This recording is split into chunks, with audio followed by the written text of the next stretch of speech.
ಹನ್ನೂರು ತಾಲೂಕಿನ ಕಾವೇರಿ ವನ್ಯಜೀವಿಗಳಾದ ಶಾಖೆ ಅರಣ್ಯದಲ್ಲಿ ನಡೆದ ಗುಂಡಿನ ದಾಳಿ ಪ್ರಕರಣಕ್ಕೆ ಸಂಬಂಧಿಸಿದಂತೆ ಕುಟುಂಬಸ್ಥರು ಹಾಗೂ ಗ್ರಾಮಸ್ಥರು ಎರಡನೇ ದಿನವೂ ಭಾನುವಾರ ಪ್ರತಿಭಟನೆ ಮುಂದುವರೆಸಿದ್ದಾರೆ. ಶನಿವಾರ ಮುಂಜಾನೆ ಕಾವೇರಿ ವನ್ಯಜೀವಿ ಧಾಮದ ಅರಣ್ಯ ಇಲಾಖೆ ಅಧಿಕಾರಿಗಳು ಪಾಳ್ಯ ಸಮೀಪದ ಮರೆಮಂಗಲ ಗ್ರಾಮದ ಅಂತೋಣಿ ಸ್ವಾಮಿ ಪೀಟರ್ ಕುಮಾರ್ ಎಂಬುವವರ ಮೇಲೆ ಗುಂಡಿನ ದಾಳಿ ನಡೆದಿದೆ.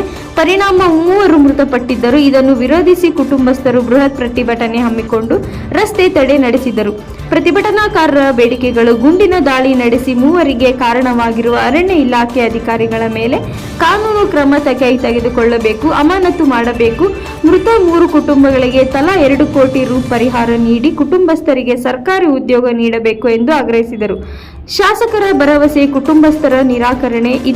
ಇದೇ ವೇಳೆ ಸ್ಥಳಕ್ಕೆ ಆಗಮಿಸಿದ ಶಾಸಕ ಎಂಆರ್ ಮಂಜುನಾಥ ಅವರು ಪ್ರತಿಭಟನಾಕಾರರ ಜೊತೆ ಮಾತನಾಡಿ, ಮೃತಪಟ್ಟ ಕುಟುಂಬಗಳಿಗೆ ತಲಾ 15 ಲಕ್ಷ ರು ಪರಿಹಾರ ಕೊಡಿಸುವುದಾಗಿ ಮನವೊಲಿಸಿದರು. ಮರಣೋತ್ತರ ಪರೀಕ್ಷೆಗಾಗಿ ಕುಟುಂಬಸ್ಥರನ್ನು ಮೈಸೂರಿಗೆ ಕಳುಹಿಸಿಕೊಟ್ಟರು.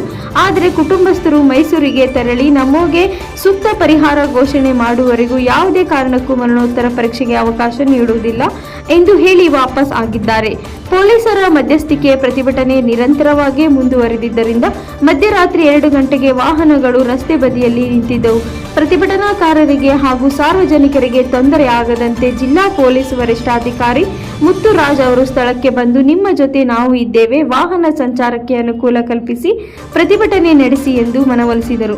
ಭಾನುವಾರವೂ ಸಹ ಕುಟುಂಬಸ್ಥರು ಸೂಕ್ತ ಪರಿಹಾರಕ್ಕಾಗಿ ಪ್ರತಿಭಟನೆ ಮುಂದುವರೆಸಿದ್ದಾರೆ. ಪರಿಹಾರ ಮೊತ್ತ ಹಾಗೂ ಉದ್ಯೋಗದ ಬಗ್ಗೆ ಸರ್ಕಾರದಿಂದ ಅಧಿಕೃತ ಘೋಷಣೆ ಆಗುವುದಾಗಲಿ ಪ್ರತಿಭಟನೆ ನಿಲ್ಲಿಸುವುದಿಲ್ಲ ಎಂದು ಅವರು ಪಟ್ಟು ಹಿಡಿದಿದ್ದಾರೆ. ಈ ಪ್ರಕರಣವು ಇದೀಗ ರಾಜ್ಯದಲ್ಲಿ ಪ್ರಮುಖ ಚರ್ಚೆ ವಿಷಯವಾಗಿದ್ದು, ಆಡಳಿತ ಮತ್ತು ಕುಟುಂಬಸ್ಥರ ನಡುವಿನ ಮಾತುಕತೆಯಲ್ಲಿ ಮುಂದಾಗಿದ್ದಾರೆ. ನ್ಯಾಯ ಕೊಡಲೇಬೇಕು, ಅದು ಇವತ್ತೇ ಆಗಬೇಕು, ಹೋರಾಟ ಬೇಕೇ ಬೇಕು, ಬೇಕೇ ಬೇಕು. ಬ್ರಿಟಿಷ್ ಅಂತೆ ರೈತರನ್ನ ಲೂಟಿ ಮಾಡ್ತಾ ಇರುವಂತ ಅಧಿಕಾರಿಗಳಿಗೆ ಕಠಿಣ ಶಿಕ್ಷೆ ಆಗಲೇಬೇಕು. ಧಿಕ್ಕಾರ ಅಂತ ಅಧಿಕಾರಿಗಳಿಗೆ ಕುಮ್ಮಕ್ ಕೊಟ್ಟಂತ ಸರ್ಕಾರಕ್ಕೆ ಧಿಕ್ಕಾರ, ಅಂತ ಅಧಿಕಾರಿಗಳಿಗೆ ಕುಮ್ಮಕ್ ಕೊಟ್ಟಂತ ಸರ್ಕಾರಕ್ಕೆ, ಅಂತ ಅಧಿಕಾರಿಗಳೇ ಸೂಕ್ತ ಕ್ರಮ ಕೈಗೊಳ್ಳಲೇಬೇಕು. ಬೇಕೇ ಬೇಕು.